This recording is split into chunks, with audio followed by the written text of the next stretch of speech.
Matthew chapter 26, verse 31 to 56.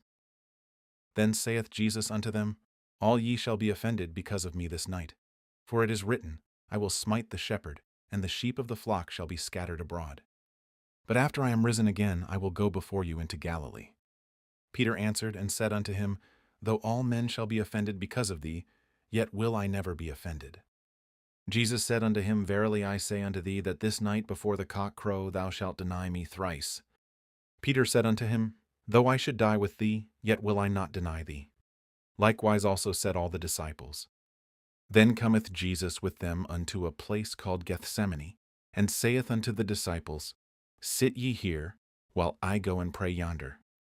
And he took with him Peter and the two sons of Zebedee, and began to be sorrowful and very heavy. Then saith he unto them, My soul is exceeding sorrowful, even unto death. Tarry ye here, and watch with me. And he went a little farther, and fell on his face, and prayed, saying, O my Father, if it be possible, let this cup pass from me. Nevertheless, not as I will, but as thou wilt. And he cometh unto the disciples, and findeth them asleep, and saith unto Peter, What, could ye not watch with me 1 hour? Watch and pray, that ye enter not into temptation. The spirit indeed is willing, but the flesh is weak.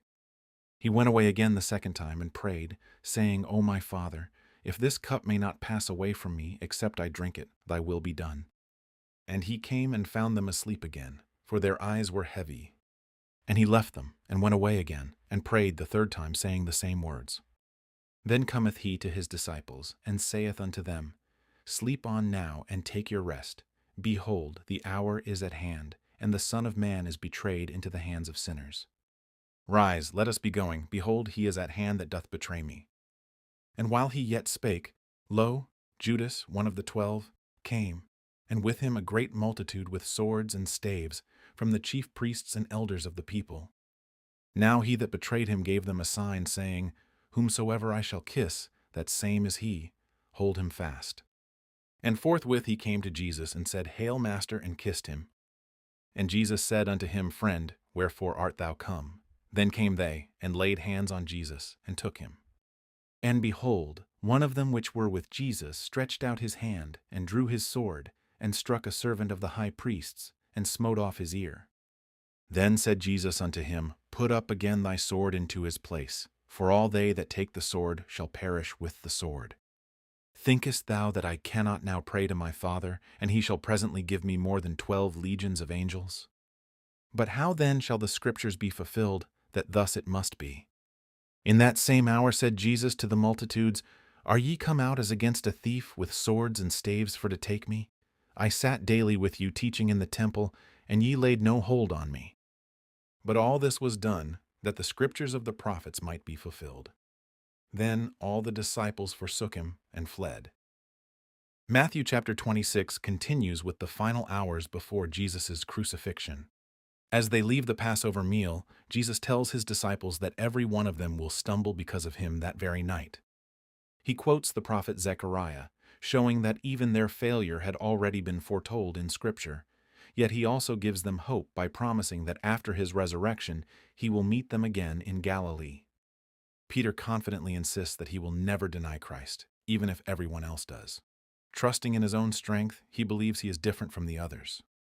Jesus lovingly warns him that before the rooster crows, he will deny him 3 times. Peter cannot imagine such a failure, but he is about to learn that confidence in the flesh is never enough to withstand temptation.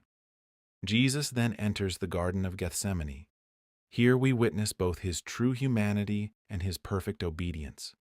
Knowing the suffering that lies before him, he is overwhelmed with sorrow.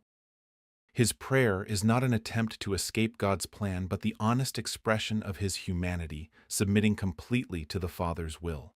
3 times he prays, Thy will be done, demonstrating perfect obedience even when the path leads to the cross. While Jesus prays, his disciples repeatedly fall asleep. Though they sincerely desire to remain faithful, they fail because of human weakness.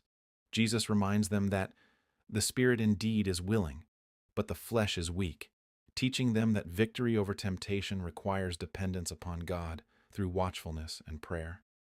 Soon Judas arrives with a crowd sent by the religious leaders.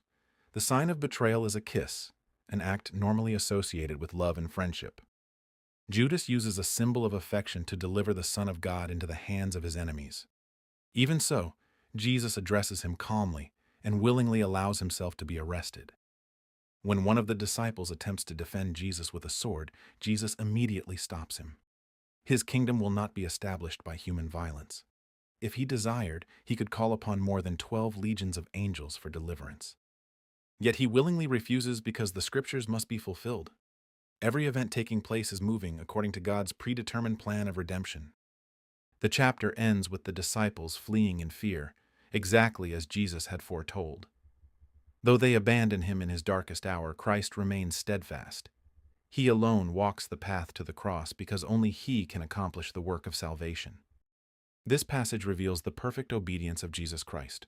While everyone around him fails through fear, weakness, betrayal, or violence, Jesus remains completely faithful to the Father's will. His surrender in Gethsemane makes clear that the cross was not forced upon him.